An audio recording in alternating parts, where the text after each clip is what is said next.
एक बार फिर से आप सभी का स्वागत है। हम अध्ययन कर रहे हैं नीति वचन की पुस्तक का और अब समय है कि हम उसके 16वें अध्याय 18वें वचन से आगे का अध्ययन करें। मेरे प्यारे भाई बहनों, 18वें वचन में हम पढ़ते हैं कि विनाश से पहले गर्व और ठोकर खाने से पहले घमंड आता है। 19वें वचन में पढ़ते हैं, घमंडियों के संग लूट बांट लेने से दीन लोगों के संग नम्र भाव से रहना उत्तम है। मेरे प्यारे बहनों, ये गर्व, ये अहम, ये घमंड सारे पापों की जड़ है। अगर कोई ये पूछे कि पाप कहां से उत्पन्न होता है, अगर कोई ये सवाल करे कि पाप की शुरुआत कहां से होती है, तो उसका जवाब है पाप की शुरुआत घमंड से होती है। मेरे प्यारे बहनों, हम शैतान इब्लीस के विषय में देखते हैं कि वो परमेश्वर का एक स्वर्गदूत था। न केवल एक स्वर्गदूत था बल्कि सबसे अच्छा और सुंदर बुद्धिमान स्वर्गदूत था। उसको तमाम तरीके के अधिकार परमेश्वर ने दिए थे। हम पढ़ते हैं, अभी हम पढ़ेंगे यशायाह भविष्यद्वक्ता की पुस्तक में, वहां उसे सारे अधिकार दिए गए थे और वहां हम देखते हैं लिखा है कि उसके सारे अधिकारों के कारण, बुद्धि के कारण, सुंदरता के कारण, पावर्स के कारण उसकी बुद्धि बिगड़ गई और उसमें घमंड आ गया। मेरे प्यारे बहनों, पाप की शुरुआत कहां से हुई? जब हम अपने आप को नंबर 1 समझने लगते हैं, जब हम अपने आप को सबसे ऊपर रखने लगते हैं, जब हमारे अंदर घमंड आने लगता है, जब हमारे अंदर गर्व आने लगता है, तो समझ लेना चाहिए कि अब हम विनाश की ओर बढ़ रहे हैं और ठोकर खाने की ओर अग्रसर हैं। आगे जब हम इसी नीति वचन उसके 18वें अध्याय 12वें वचन में पढ़ते हैं तो यहां लिखा है, नाश होने से पहले मनुष्य के मन में घमंड और महिमा पाने से पहले नम्रता होती है। मेरे प्यारे बहनों, यही कारण है कि सारे पापों का जो पिता है वो गर्व है, वो घमंड है। इसीलिए प्रभु यीशु मसीह ने सबसे पहले जो शिक्षा दी है इस धरती पर रहने के लिए, जो सबसे पहली शिक्षा दी है, और मैं हमेशा कहता हूं कि यह बहुत महत्वपूर्ण शिक्षा है। एक ही ये शिक्षा अगर हमने अपने जीवन में ले ली तो हम बहुत सारे पापों से, बहुत सारे अधर्मों से अपने आप को बचा सकते हैं। और वो शिक्षा है, धन्य है वे जो मन के दीन हैं, वो मन के दीन हैं, स्वर्ग का राज ऐसों का है। प्रभु ने केवल एक ही शब्द में सारा रास्ता दिखा दिया, एक ही शब्द में वो राजमार्ग दिखा दिया कि तुम्हें अपने मन में दीन होना है। अपने अंदर सबसे पहले गर्व को हटा दो, क्योंकि ये वो गर्व है, ये वो घमंड है जिसके द्वारा पाप ने जन्म लिया है। मेरे प्यारे बहनों, प्रभु कहते हैं ना कि जो शैतान है वो तो शुरुआत से ही झूठा है, वरन झूठों का भी पिता है।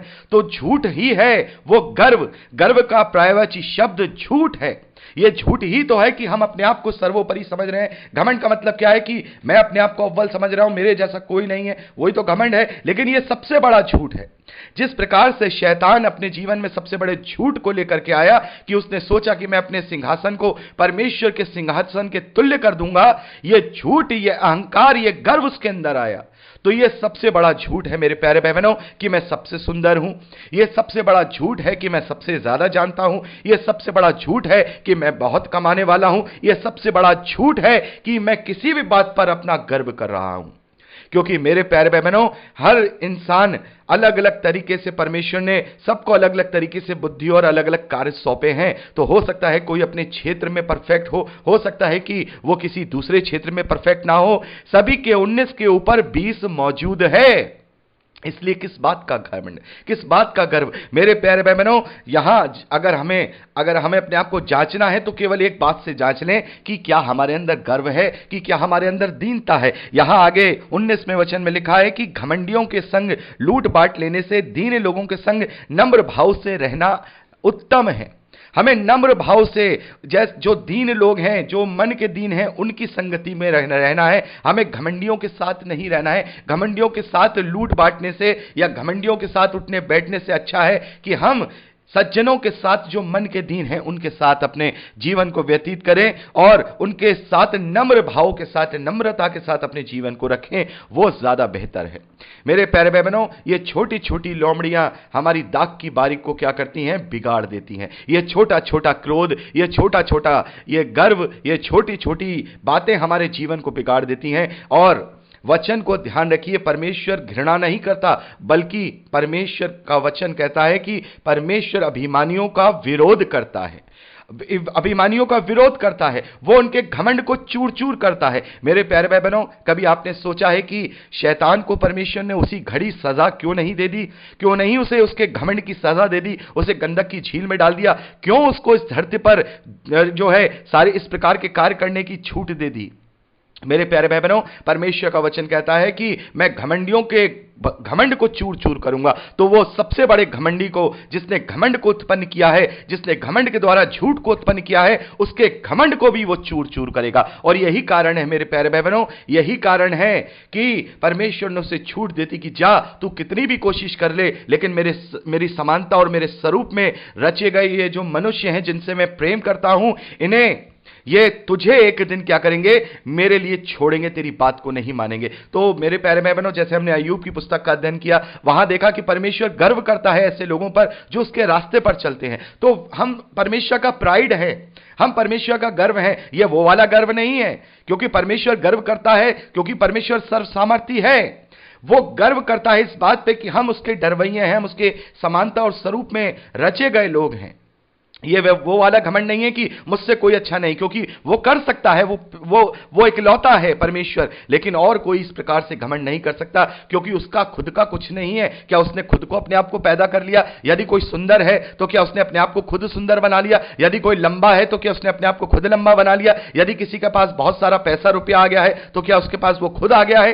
कहीं ना कहीं से उसको संजोग से, वो परमेश्वर के द्वारा जो संजोग बनाए गए उसके जीवन में वो आया।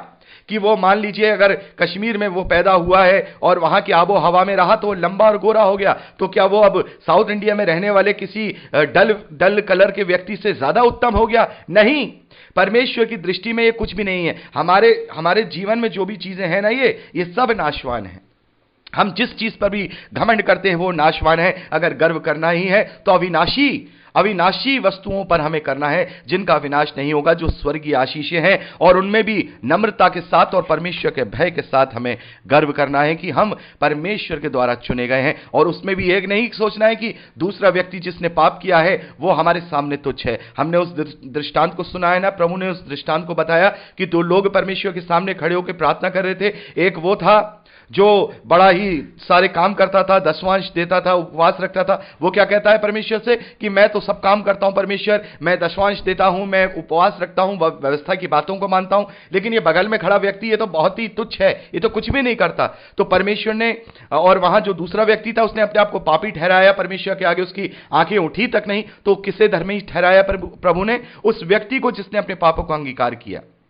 तो ये घमंड भी नहीं करना। घमंड इस बात का कि हम परमेश्वर के चुने हुए हैं, लेकिन दूसरे मनुष्य को अपने आप से नीचा आत्मिक रूप से भी और दुनियावी रूप से नहीं देखना है। यही हमारे ठोकर का कारण है, यही हमारे विनाश का कारण है। तो मेरे प्यारे भाई बहनों, इस विषय पर बोलने से ज्यादा समझने की जरूरत है। बोलने के लिए तो 1 घंटा भी हम गर्व के ऊपर बोल सकते हैं, लेकिन इस बात को समझने की जरूरत है, इस बात को ग्रहण करने की जरूरत है। तो आज हम इस बात को अपने जीवन में ग्रहण करें। हम ये ना कहें कि हमारे अंदर ये नहीं पाया जाता। कहीं ना कहीं कोई ना कोई छोटा छोटा गर्व हमारे पास, हमारे जीवन में पाया जा रहा है, उसे जांचें, क्योंकि परमेश्वर घमंडियों का घमंड तोड़ता है, परमेश्वर उनसे घृणा करता है, परमेश्वर उनके घमंड को चूर चूर करने वाला है। तो यहां हम इस प्रकार की जो शिक्षा है वो लेते हैं। आगे बढ़ते हैं मेरे प्यारे भाई बहनों, आगे बढ़ते हैं हम 20वें और 21वें वचन की ओर। तो ये तो हम पहले ही इसका अध्ययन कर चुके हैं, हमने 20वें और 21वें वचन का अध्ययन कर लिया है, इसलिए हम इसे स्किप करेंगे।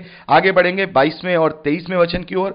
22वें और 23वें वचन में लिखा है, जिसके पास बुद्धि है उसके लिए वह जीवन का सोता है, परंतु मूढ़ को शिक्षा देना मूढ़ता ही होता है। तो इसके विषय में भी हम काफी अध्ययन कर चुके हैं। आप जानते हैं प्रभु ने भी इस बात की शिक्षा दी है कि अपने पवित्र वस्तुओं कुत्तों को ना दो, अपने मोती सुअरों के आगे मत डालो। इसके विषय में हम अच्छी तरह से नीति वचन में भी पढ़ चुके हैं, तो इसको भी केवल आप पढ़ करके ही समझ सकते हैं। तो 22वां और 23वां वचन आप अपने आप से पढ़ लीजिएगा, और 24वें वचन को भी हम नहीं पढ़ेंगे क्योंकि हम इसका भी अध्ययन पहली रिकॉर्डिंग में कर चुके हैं। आगे बढ़ते हैं 25वें और 26वें वचन की ओर। यहां पर हम पढ़ते हैं मेरे प्यारे भाई बहनों, यहां पढ़ते हैं, ऐसा भी मार्ग है जो मनुष्य को सीधा जान पड़ता है, परंतु उसके अंत में मृत्यु मिलती है। परिश्रमी का लालसा उसके लिए परिश्रमी की लालसा उसके लिए परिश्रम करती है। मेरे प्यारे भाई बहनों, इस बात को हम अच्छी तरह से 25वें वचन को हम पूर्व में भी पढ़ चुके हैं कि ऐसा मार्ग है जो मनुष्य को सीधा जान पड़ता है। यानी कि हम जिस मार्ग पे चल रहे हैं, यदि हम अपने मन में ये सोच रहे हैं कि हम ये जो कर रहे हैं इसमें हम दोषी नहीं ठहरते, तो वो ऐसा मार्ग जिसे हमने वचन के द्वारा नहीं जांचा है, अपने मन के द्वारा जांचा है, वो मार्ग हमें विनाश की ओर ले जाता है, अंत में मृत्यु प्राप्त होती है। हम पूर्व में इसका अध्ययन कर चुके हैं। आगे हम इस 25वें वचन को पढ़ेंगे, 26वें वचन को, परिश्रमी की लालसा उसके लिए परिश्रम करती है। तो अब हमारी लालसा क्या है? हम किसकी लालसा रख रहे हैं? हम किसकी इच्छा रख रहे हैं? जिस बात की हम इच्छा रखते हैं उसी बात के लिए हम परिश्रम करते हैं। और यही प्रभु ने कहा कि पहले तुम उसके धर्म और राज्य की इच्छा रखो, खोज करो, तब तुम्हें तमाम वस्तुएं अपने आप मिल जाएंगी। तो मेरे प्यारे भाई बहनों, हम जिस बात की इच्छा रखते हैं उसी बात के लिए परिश्रम करते हैं। तो आज हम किस बात की इच्छा रखते हैं? अगर हम दुनिया में कुछ बहुत बड़ा पद पाना चाहते हैं, बड़ा कार्य करना चाहते हैं, कोई हमारी महत्वाकांक्षा है, तो हम उसके लिए परिश्रम करेंगे। लेकिन यदि हम अनंत जीवन पाना चाहते हैं तो हम अनंत जीवन के लिए परिश्रम करेंगे। तो हमारी लालसा ही उसके लिए परिश्रम कराती है और करती है। तो हमारी जो जैसी लालसा वैसा हमारा परिश्रम। तो हम इस नाशवान बातों के लिए परिश्रम क्यों करें? नाशवान भोजन के लिए परिश्रम क्यों करें? केवल हम परमेश्वर की ओर अपना मन लगाए हुए सिधाई के साथ अपने चाल चलन की चौकसी करते हुए अपने जीवन को जिएं, ताकि हम उस राजमार्ग को पकड़ लें जिस राजमार्ग पर चलकर हम परमेश्वर के भवन में पहुंचने पाएंगे। तो मेरे प्यारे भाई बहनों, इसको भी ज्यादा डिस्क्राइब करने की जरूरत नहीं है, आप इसको अच्छी तरह से समझ सकते हैं। 27वें वचन से लेकर 30वें वचन तक मेरे प्यारे भाई बहनों, इस वचन को इन वचनों को 27वें वचन से लेकर 30वें वचन तक, इन चारों वचनों को जब हम 17वें अध्याय का अध्ययन करेंगे तब हम इसको वहां पर इंक्लूड करके पढ़ेंगे, क्योंकि एक मूल शिक्षा है वहां पे दी गई है, उसमें मैं इन्हें इंक्लूड करूंगा। 27वें वचन से लेकर 30वें वचन तक मैं 17वें अध्याय में इसको अध्ययन करूंगा, तो हम यहां इसे स्किप करेंगे। आगे चलते हैं 31वें वचन से लेकर 33वें वचन तक। पके बाल शोभा मान मुकुट ठहरते हैं, वह धर्म के मार्ग पर चलने से प्राप्त होते हैं। पके बाल किसको इंडिकेट करते हैं? पके बाल मेरे प्यारे भाई बहनों बुजुर्गी को इंडिकेट करते हैं। और कहा जाता ना कि ये बाल मैंने धूप में सफेद नहीं किए हैं, मैंने बहुत इसके लिए मैंने जीवन में बहुत कुछ प्राप्त किया है, बहुत सारी शिक्षाएं प्राप्त की हैं, तब जाकर ये बुद्धि मुझे ग्रहण हुई है। तो पके बाल किसको इंडिकेट करते हैं? पके बाल परमेश्वर के वचन को ग्रहण करने को इंडिकेट करते हैं। हम अगर बुजुर्ग हो जाए तो जरूरी नहीं है कि हम सही मायने में बुद्धिमान हैं, क्योंकि बहुत सारे ऐसे बुजुर्ग हैं जिन्होंने कभी परमेश्वर का डर अपने जीवन में नहीं लिया, तो फिर वो बुद्धिमान नहीं है। वो दुनियावी बातों में तो बुद्धिमान हो सकते हैं, लेकिन जिसने परमेश्वर के असली बुद्धि को अपने जीवन में ग्रहण कर लिया वही पके बाल होते हैं। और अब पके बाल शोभामान मुकुट ठहरते हैं। जैसे बुजुर्ग, इस धरती पर जो बुजुर्ग होते हैं उन्हें हम काफी सम्मान देते हैं, वैसे ही जो वचन में परिपक्व हो जाते हैं, मैच्योर हो जाते हैं, प्राचीन हो जाते हैं, वो हमारे लिए शोभा का मुकुट ठहरता है। तो ऐसा नहीं है कि केवल हम दुनिया में अगर लंबी उम्र प्राप्त करके अगर बुजुर्ग हो जाएंगे तो हम बुद्धिमान कहलाए जाएंगे। नहीं, हम यदि जवान भी हैं और तब हमने परमेश्वर के वचन को ग्रहण कर लिया है, तो परमेश्वर की दृष्टि में हम पके बाल की तरह वो जो मुकुट है वो हमारे लिए शोभामान हो जाएगा। आगे लिखा है, विलंब से क्रोध करना वीरता से और अपने मन को वश में रखना नगर को जीत लेने से उत्तम है। चिट्ठी डाली जाती तो है परंतु उसका निकलना यहोवा की ओर से होता है। तो मेरे प्यारे भाई बहनों, यहां पर क्या लिखा है? विलंब से क्रोध करना। जिसने अपने क्रोध पर कंट्रोल कर लिया और अपने मन को वश में कर लिया, उसका ये वश में करना बहुत बड़ी वीरता से कम नहीं है। वो असली वीर है, वो असली वीर है। वीरता दिखाना यह नहीं है कि गाली देना, किसी के ऊपर क्रोध करना या किसी को मारना पीटना। नहीं, अगर हमने अपने क्रोध पे वश कर लिया है, इससे लड़कर जीत लिया, तो इससे बड़ी कोई वीरता नहीं है, इससे बड़ा कोई ब्रेवरी नहीं है कि हमने अपने क्रोध पर वश कर लिया है, क्रोध में अपने आप को जो है ठंडा कर लिया है, या हमने अपने मन को अपने वश में कर लिया है। यह सबसे बड़ा वीरता है, ये एक नगर को जीत लेने से भी बड़ा है। तो हम इसे समझ सकते हैं, इसको आप इसकी शिक्षा को अच्छे से समझ सकते हैं। 33वें वचन में चिट्ठी डाली तो जाती है परंतु उसका निकलना यहोवा की ओर से ही होता है। तो यहां पर कई बार ऐसा होता है कि हम चिट्ठियां डालते हैं, परमेश्वर की आज्ञा को जानने के लिए डालते हैं। हाँ, हम वो कर सकते हैं यदि हम आत्मिक हैं, परमेश्वर के रास्ते पे चलने वाले हैं, तो इस प्रकार से कर सकते हैं। लेकिन यहां जो कहा जा रहा है वो ये कहा जा रहा है कि हम फैसले तो लेते हैं, हम फैसले तो लेते हैं, लेकिन उसका पूरा होना यहोवा की ओर से ही होता है। यानी अगर हमने जीवन में हमने कोई फैसला लिया है, अगर वो हमारे जीवन में पूरा नहीं हुआ है, तो इसका मतलब यह है कि परमेश्वर की ओर से वो काम नहीं था। हम इस बात को तीसरे अध्याय में अध्ययन कर चुके हैं कि जब भी हम कोई कार्य करें तो सारी बातें परमेश्वर पर डाल दें। यदि हम किसी कार्य में सफल होते हैं तो वो परमेश्वर की ओर से है, और अगर सफल नहीं हो रहे हैं तो परमेश्वर कह रहा है कि ये कार्य मैं तुमसे कराना नहीं चाहता हूं। तो चिट्ठी डाली तो जाती है, योजना कल्पनाएं तो बनाई जाती हैं, लेकिन उनका पूरा होना परमेश्वर की ओर से ही होता है। तो मेरे प्यारे भाई बहनों, परमेश्वर का धन्यवाद है। यहां पर हमने 16वें अध्याय का अध्ययन कंप्लीट कर लिया है। अब हम 17वें अध्याय का अध्ययन अगली रिकॉर्डिंग में करेंगे। प्रभु आपको आशीष दे।